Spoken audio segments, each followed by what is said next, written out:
नमस्कार, आप देख रहे हैं मनी9 की खास पेशकश कंपनी नामा और मैं हूं संदीप ग्रोवर। इस वीकली रिपोर्ट में हम आपको कॉर्पोरेट और स्टार्टअप जगत से जुड़ी बड़ी खबरों से अपडेट कराते हैं। तो चलिए शुरू करते हैं कॉर्पोरेट जगत की खबरों के साथ। पहली खबर, देश की सबसे बड़ी आईटी कंपनी टीसीएस ने 11 अप्रैल को अपनी चौथी तिमाही के नतीजे घोषित किए। चौथी तिमाही में कंपनी की आय 3% और मुनाफा तिमाही दर तिमाही 2% बढ़ा है। साथ ही वित्त वर्ष 2021-22 और चौथी तिमाही के अंत तक कंपनी की ऑर्डर बुक रिकॉर्ड स्तर पर पहुंच गई है। 18,000 करोड़ रुपए के बायबैक और डिविडेंड समेत शेयरधारकों को 31,424 करोड़ रुपए लौटाने के बावजूद कंपनी के पास 56,000 करोड़ रुपए की नकदी अभी भी बची हुई है। चौथी तिमाही में कंपनी ने रिकॉर्ड 35,000 कर्मचारियों की भर्ती की है। वित्त वर्ष 2022-23 की पहली तिमाही में भी 40,000 नए कर्मचारी जोड़ने की कंपनी की योजना है। 12 अप्रैल को कमजोर बाजार में भी टीसीएस का शेयर लगभग सपाट बंद हुआ था। दूसरी खबर, एफएमसीजी क्षेत्र की दिग्गज कंपनियों में शुमार गोदरेज इंडस्ट्रीज ने इस हफ्ते एनबीएफसी कारोबार में प्रवेश करने की योजना की घोषणा की है। इसके लिए गोदरेज इंडस्ट्रीज ने गोदरेज कैपिटल नाम की कंपनी लॉन्च की है। वित्तीय सेवाएं देने वाली इस कंपनी में 1500 करोड़ रुपए निवेश किया जाएगा। आपको बता दें कि गोदरेज ग्रुप के पास 1998 से एनबीएफसी का लाइसेंस था। ग्रुप ने 24 साल बाद इस कारोबार में एंट्री ली है और वो भी देश के सबसे बड़े निजी बैंक में उसकी पेरेंट कंपनी एचडीएफसी लिमिटेड के विलय की खबर आने के केवल एक हफ्ते बाद। गोदरेज कैपिटल का साल 2026 तक 30,000 करोड़ रुपए की बैलेंस शीट बनाने का लक्ष्य है, जिसमें हाउसिंग फाइनेंस, लोन और एनबीएफसी कारोबार शामिल होगा। 11 अप्रैल को गोदरेज इंडस्ट्रीज का शेयर करीब 2% चढ़कर बंद हुआ। तीसरी खबर, अदानी ग्रुप की कंपनी अदानी ग्रीन एनर्जी ने मार्केट कैप के हिसाब से 10 सबसे ज्यादा वैल्यूएबल कंपनी की सूची में अपनी जगह बना ली है। 12 अप्रैल को कंपनी के शेयर ने 2955 रुपए की 52 हफ्ते की नई ऊंचाई को छुआ। इससे कंपनी का मार्केट कैप 4,48,000 करोड़ के भी पार चला गया है। इस तरह दिग्गज एचडीएफसी लिमिटेड और बजाज फाइनेंस को पछाड़ अदानी ग्रीन देश की 8वीं सबसे वैल्यूएबल कंपनी बन गई है। 17 लाख करोड़ से ज्यादा के वैल्यूएशन के साथ आरआईएल देश की सबसे मूल्यवान कंपनी है। इसी तरह टीसीएस, एचडीएफसी बैंक, इन्फोसिस और आईसीआईसीआई बैंक देश की टॉप 5 मूल्यवान कंपनियों की सूची में शामिल हैं। केवल 7 साल के छोटे अंतराल में अदानी समूह की पहली कंपनी होने के साथ साथ सेंसेक्स के बाहर की ये पहली कंपनी है जिसने टॉप 10 कंपनियों को मार्केट कैप के लिहाज से चुनौती दी है। अदानी ग्रीन एनर्जी का शेयर बीते एक हफ्ते में करीब 30%, एक महीने में 57%, 6 महीने में 138% और एक साल में 155% से ज्यादा चढ़ चुका है। चौथी खबर, दुनिया में सीमेंट बनाने वाला सबसे बड़ा ग्रुप होलसिम भारत से बाहर निकलने की तैयारी कर रहा है। 17 साल पहले भारत में एंट्री करने के बाद दोनों लिस्टेड कंपनियां यानी एसीसी और अंबुजा को बेचकर भारत से कारोबार समेटने के लिए ग्रुप की जेएसडब्ल्यू और अदानी समूह के साथ बातचीत चल रही है। हो सकता है कि इन दोनों कंपनियों में खरीदने की दौड़ में श्री सीमेंट के अलावा कुछ विदेशी कंपनियां भी शामिल हो जाएं। एसीसी और अंबुजा को खरीदने वाली कोई भी कंपनी 66 मिलियन टन की सालाना क्षमता जुड़ने से देश की दूसरी सबसे बड़ी सीमेंट कंपनी बन जाएगी। बुधवार की क्लोजिंग के हिसाब से दोनों कंपनियों का मिलाकर 1,14,000 करोड़ का मार्केट कैप है, जिससे ये भारत के सबसे बड़े अधिग्रहणों की सूची में शामिल हो जाएगा। सौदे के बाद दोनों कंपनियों के लिए खरीदार को अलग से 26% हिस्से के लिए ओपन ऑफर भी लाना होगा। होलसिम की कोर मार्केट्स पर फोकस करने की ग्लोबल स्ट्रेटजी के तहत यह फैसला लिया जा रहा है। बीते एक हफ्ते में डील होने की सुगबुगाहट से एसीसी का शेयर 2% और अंबुजा का शेयर 14% से ज्यादा चढ़ चुका है। पांचवी खबर की ओर बढ़ते हैं। बीते हफ्ते एफपीओ के शेयरों की लिस्टिंग के बाद इस हफ्ते भी रुचि सोया का शेयर चर्चा में रहा। दरअसल कंपनी के बोर्ड ने रुचि सोया का नाम बदलकर पतंजलि फूड्स करने को मंजूरी दे दी है। इसके अलावा बोर्ड ने प्रमोटर कंपनी पतंजलि आयुर्वेद के फूड पोर्टफोलियो को खुद के साथ मिलाने के सबसे बेहतर तरीके का मूल्यांकन करने को सैद्धांतिक मंजूरी दे दी है। इस फैसले से पतंजलि के फूड कारोबार के रुचि सोया के साथ विलय होने के कयास बढ़ गए हैं। पतंजलि समूह ने 2019 में दिवालिया प्रक्रिया के जरिए रुचि सोया को 4,350 करोड़ रुपए में खरीदा था। पिछले हफ्ते 4,300 करोड़ रुपए के एफपीओ के बाद कंपनी कर्ज मुक्त हो गई है। 11 अप्रैल को खबर आने के बाद शेयर करीब आधा फीसदी गिरकर दिन की ऊंचाई से 8% से ज्यादा फिसल कर बंद हुआ था। छठी खबर, लंबे समय से इंतजार कर रहे आईटीसी के निवेशकों को इस हफ्ते बड़ी खुशखबरी मिली है। महामारी के दौरान यानी मार्च 2020 से जनवरी 2022 के दौरान 200 से 220 रुपए के दायरे में कारोबार करने के बाद 11 अप्रैल को आईटीसी के शेयर ने 273 रुपए 15 पैसे की 52 हफ्ते की नई ऊंचाई को छुआ। एक महीने में शेयर ने 10% से ज्यादा का रिटर्न दिया है। मनी9 ने बजट के बाद 16 फरवरी को आपको एक खास वीडियो में बताया था कि आईटीसी के शेयर में लंबी अवधि के निवेशकों का घाटा भी रिकवर हो सकता है। दरअसल बजट में लगातार दूसरे साल सिगरेट पर कोई नया टैक्स नहीं लगाया गया था। साथ ही रूस यूक्रेन युद्ध से कंपनी की गेहूं एक्सपोर्ट यूनिट को कीमतों में बढ़ोतरी का फायदा मिल रहा है। कोविड की पाबंदियां हटने से सिगरेट और होटल कारोबार को काफी मदद मिली है। सेक्टर की बाकी कंपनियों की तुलना में कम तेजी के चलते अब शेयर मजबूती पकड़ रहा है। सातवीं खबर, मुश्किल दौर से गुजर रहे अनिल अंबानी के लिए खराब खबरें खत्म होने का नाम नहीं ले रही हैं। रिलायंस कैपिटल में आरबीआई की ओर से नियुक्त एडमिनिस्ट्रेटर और कमिटी ऑफ क्रेडिटर्स के बीच मतभेद के कारण कर्ज समाधान की प्रक्रिया में रुकावट आ गई है।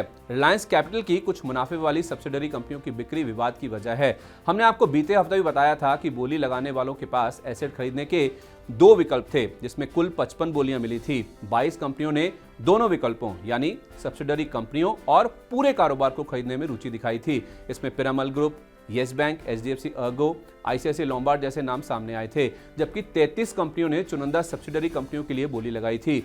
मुनाफे वाली सब्सिडरी कंपनियों के लिए अलग से बोली मंगवाने को लेकर मतभेद के चलते कर्ज समाधान की जो प्रक्रिया है वो अटक गई है। 11 अप्रैल को रिलायंस कैपिटल का शेयर 5% के निचले सर्किट पर बंद हुआ था। आठवीं खबर, टेलीकॉम रेगुलेटर ट्राई ने 5G स्पेक्ट्रम की नीलामी से पहले स्पेक्ट्रम कीमतों में बड़ी कटौती का सुझाव दिया है। 11 अप्रैल को ट्राई ने अपनी रिपोर्ट में 5G स्पेक्ट्रम का बेस प्राइस 492 करोड़ रुपए प्रति यूनिट से घटाकर 317 करोड़ रुपए करने का सुझाव दिया है। 700 मेगाहर्ट्ज बैंड के स्पेक्ट्रम के भाव को भी 40% घटाकर 3,927 करोड़ रुपए करने का सुझाव दिया गया है। ऊंचे भाव के कारण 2016 और 2021 में टेलीकॉम कंपनियों ने नीलामी में स्पेक्ट्रम की खरीदारी नहीं की थी। ट्राई के स्पेक्ट्रम कीमतें घटाने के सुझाव से निराश टेलीकॉम कंपनियां तीसरी बार भी 700 मेगाहर्ट्ज बैंड का स्पेक्ट्रम शायद ना खरीदे। ऐसा इसलिए क्योंकि 30 साल की लीज के लिए कंपनियों को 30,000 करोड़ रुपए का भुगतान करना होगा, जो कि मार्च 2021 के 32,840 करोड़ रुपए की तुलना में ज्यादा बड़ी कटौती नहीं है। अगले 1.5 से 2 महीने के अंदर स्पेक्ट्रम की नीलामी होने की संभावना है। इससे सरकार को 65 से 68,000 करोड़ रुपए मिलने का अनुमान लगाया जा रहा है। 9वीं खबर, सुप्रीम कोर्ट ने 11 अप्रैल को डीएचएफएल मामले में नेशनल कंपनी लॉ ट्रिब्यूनल यानी एनसीएलटी के फैसले पर रोक लगा दी है। एनसीएलटी ने डीएचएफएल की रेजोल्यूशन प्रक्रिया में अवॉइडेंस ट्रांजैक्शन की रिकवरी की शर्त को गैर कानूनी बताया था। पिरामल ग्रुप के अलावा कमिटी ऑफ क्रेडिटर्स के कुछ टॉप बैंकों ने इस फैसले के खिलाफ सुप्रीम कोर्ट में अलग अलग अपील दर्ज की थी।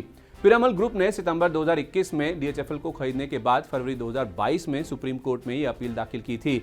इस मामले से जुड़ी सारी अपीलों पर सुप्रीम कोर्ट 5 मई को सुनवाई करेगा।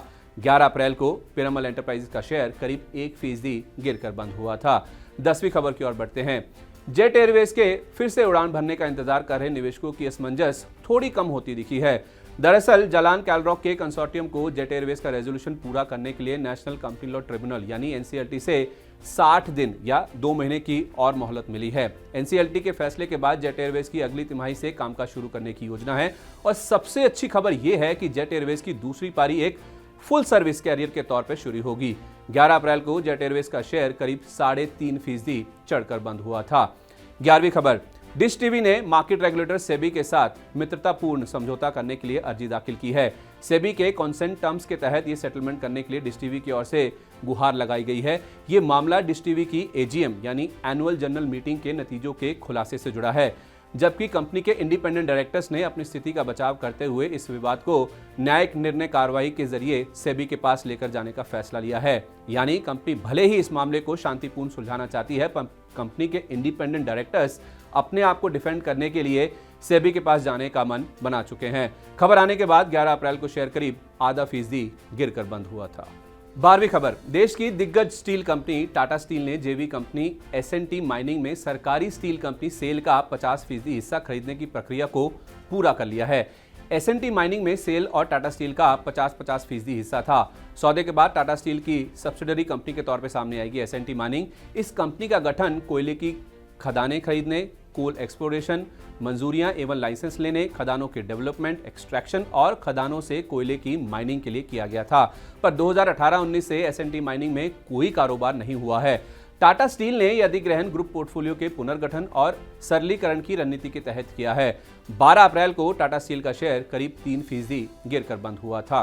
13वीं खबर, देश की चौथी सबसे बड़ी आईटी कंपनी विप्रो ने यूएस की कंसल्टिंग और programme management company Convergence Acceleration Solutions को खरीद लिया है। ये सौदा $8 करोड़ या भारतीय मूल्य में देखें तो 600 करोड़ रुपए के आसपास की रकम में होगा। डील के तहत विप्रो $5 करोड़ का अपफ्रंट भुगतान करेगी और अगले 3 साल में $3 करोड़ का भुगतान किया जाएगा। कन्वर्जेंस एक्सेलरेशन सॉल्यूशंस दिग्गज कम्युनिकेशन सर्विस प्रोवाइडर्स को बिजनेस और टेक्नोलॉजी ट्रांसफॉर्मेशन से जुड़ी सेवाएं मुहैया कराती है।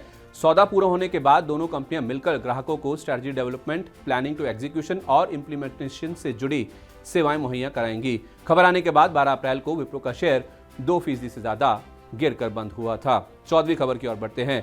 Two wheeler company TVS motor ने स्विट्जरलैंड की कंपनी पैशन वेलो को 27.9 लाख स्विस फ्रैंक्स या 22.8 करोड़ रुपए में खरीदने की घोषणा की है। आपको बता दें कि पैशन वेलो प्रीमियम ई बाइक्स और ई बाइक्स की एक्सेसरीज की बिक्री के कारोबार में है। ये अधिग्रहण टीवीएस मोटर की सब्सिडरी स्विस ई मोबिलिटी ग्रुप ने किया है। इस अधिग्रहण से स्विस ई मोबिलिटी ग्रुप का पश्चिमी स्विट्जरलैंड में नेटवर्क के विस्तार के साथ साथ रिटेल मौजूदगी बढ़ाने में भी उनको मदद मिलेगी। 13 अप्रैल को टीवीएस मोटर का शेयर सपाट बंद हुआ था। 15वीं खबर। Union bank of India, India international bank Malaysia में बैंक ऑफ बड़ौदा और इंडियन ओवरसीज बैंक यानी आईओबी का 75% हिस्सा खरीदने जा रहा है। इस सौदे के बाद यूनियन बैंक ऑफ इंडिया का इंडिया इंटरनेशनल बैंक मलेशिया में पूरा 100% हिस्सा हो जाएगा। दरअसल आरबीआई के प्रॉम्प्ट करेक्टिव एक्शन फ्रेमवर्क यानी पीसीए के तहत होने से इंडियन ओवरसीज बैंक के पास पर्याप्त पूंजी नहीं है। इस वजह से आईओबी इस वेंचर में आगे बढ़ना नहीं चाहता है। इससे यूनियन बैंक और बैंक ऑफ बड़ौदा के पास विकल्प बचा था, पर गहरे विचार विमर्श के बाद बैंक ऑफ बड़ौदा ने पूरा control union bank of India को देने का निर्णय लिया है। 13 अप्रैल को बैंक ऑफ बड़ौदा और यूनियन बैंक के शेयरों में आधा से 0.25% तक की गिरावट देखने को मिली थी। 16वीं खबर की ओर बढ़ते हैं। कर्नाटका बेस्ड संदूर मैंगनीज के बोर्ड ने 18 करोड़ रुपए के राइट्स इशू को मंजूरी दे दी है। शेयरधारकों को हर एक शेयर के बदले में 2 राइट शेयर जारी किए जाएंगे। राइट्स इशू पूरा ना भरने की स्थिति में कंपनी के प्रमोटर्स और प्रमोटर ग्रुप बाकी बचे हिस्से को सब्सक्राइब करते नजर आएंगे। इसके अलावा बोर्ड ने 900 से 950 करोड़ रुपए के क्षमता विस्तार खर्च को भी मंजूरी दे दी है। खबर आने के बाद 11 अप्रैल को संदूर मैंगनीज का शेयर 20% के ऊपरी सर्किट पर बंद हुआ और शेयर ने 4,522 रुपए की 52 हफ्ते की ऊंचाई को भी छुआ था। 17वीं खबर। इनोवेटिव पॉलीमर प्रोडक्ट बनाने वाली कंपनी टाइम टेक्नोप्लास्ट के बोर्ड ने विदेश के कारोबार के पुनर्गठन को मंजूरी दे दी है। कंपनी की एशिया, मिडिल ईस्ट और अमेरिका में ग्रोथ कैप्चर करने की मंशा है। इसके लिए कंपनी अपने जॉइंट वेंचर या स्पेशल पर्पस व्हीकल यानी एसपीवी में स्ट्रेटेजिक पार्टनर या निवेशक ला सकती है। इसमें कुछ एसेट्स सब्सिडरी कंपनियों या उनके निवेश की बिक्री पर भी विचार किया जाएगा। पुनर्गठन से मिलने वाली पूंजी का इस्तेमाल कर्ज के भुगतान और क्षमता विस्तार खर्च पर किया जाएगा। 11 अप्रैल को खबर आने के बाद टाइम टेक्नोप्लास्ट का शेयर 2% से ज्यादा चढ़कर बंद हुआ था। 18वीं खबर की ओर बढ़ते हैं। दिग्गज real estate company Supertech union bank of India के साथ वन टाइम सेटलमेंट करने के लिए तैयार है। National company law appellate tribunal यानी एनसीएलटी के सामने सुपरटेक ने यह प्रस्ताव रखा है। 2 हफ्ते पहले हमने आपको बताया था कि एनसीएलटी ने सुपरटेक के खिलाफ यूनियन बैंक की दिवालिया याचिकाओं को स्वीकार कर लिया था। सुपरटेक ने इस याचिका को एनसीएलटी में चुनौती दी थी। जनवरी 2021 तक सुपरटेक के ऊपर 432 करोड़ रुपए का बकाया है और इसे चुकाने के लिए सुपरटेक के प्रस्तावों को यूनियन बैंक ऑफ इंडिया 4 बार ठुकरा चुका है। इन 4 प्रस्तावों में हालिया प्रस्ताव 4 अप्रैल का था। इसके बाद यूनियन बैंक ने एनसीएलटी में अर्जी डाल दी थी। चलिए, आपने कॉर्पोरेट से जुड़ी बड़ी खबरें तो जान ली, अब बात करते हैं स्टार्टअप जगत की। पहली खबर। बेंगलुरु के एक बैटरी स्टार्टअप प्रवेग में काम करने वाले टेस्ला के पूर्व इंजीनियर ने दुनिया की सबसे ज्यादा एनर्जी डेंस बैटरीज में से एक को डिजाइन किया है जो काफी जल्दी से चार्ज हो जाती है। मजे की बात यह है कि इस बैटरी को यूरोप की रिन्यूएबल एनर्जी कंपनी एरन ग्रुप से एक बड़ा ऑर्डर भी हाथ लग गया है। ये ऑर्डर मिलने के बाद इन बैटरीज के भारत में ईवी और सोलर प्रोजेक्ट्स में इस्तेमाल की संभावनाएं बढ़ गई हैं। ये बैटरी पूरी चार्ज होने में केवल आधे घंटे का समय लगता है। दूसरी खबर। बेंगलुरु के हेल्थ टेक स्टार्टअप फैबल केयर ने सीरीज बी फंडिंग राउंड में $2.5 करोड़ या 187 करोड़ रुपए की रकम जुटाई है।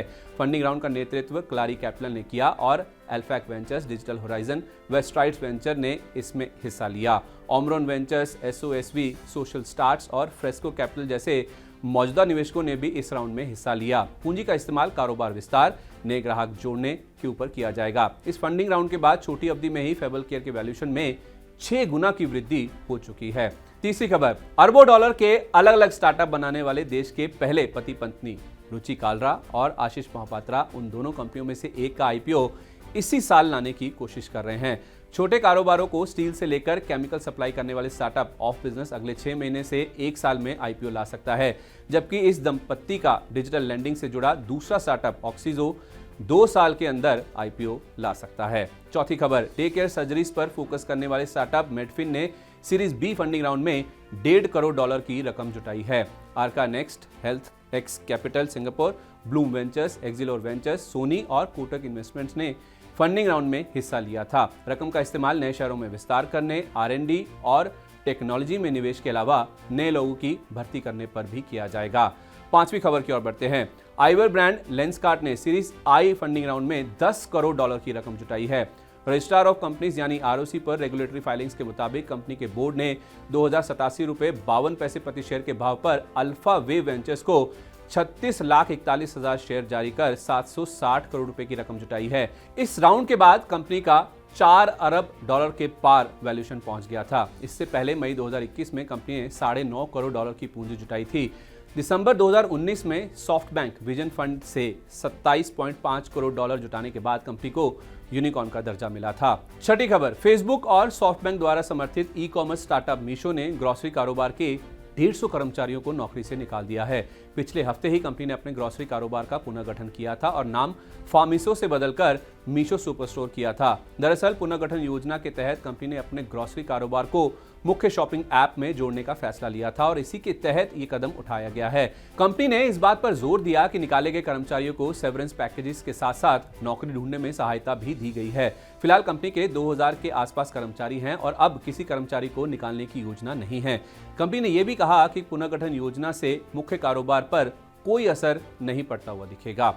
सातवीं खबर, क्लाउडटेल ने अपने कई सारे वेंडर्स को कॉन्ट्रैक्ट रद्द करने का नोटिस भेज दिया है। क्लाउडटेल वही कंपनी है जो अमेजॉन इंडिया की वेबसाइट पर सबसे ज्यादा प्रोडक्ट्स बेचने वाली कंपनियों में से एक है।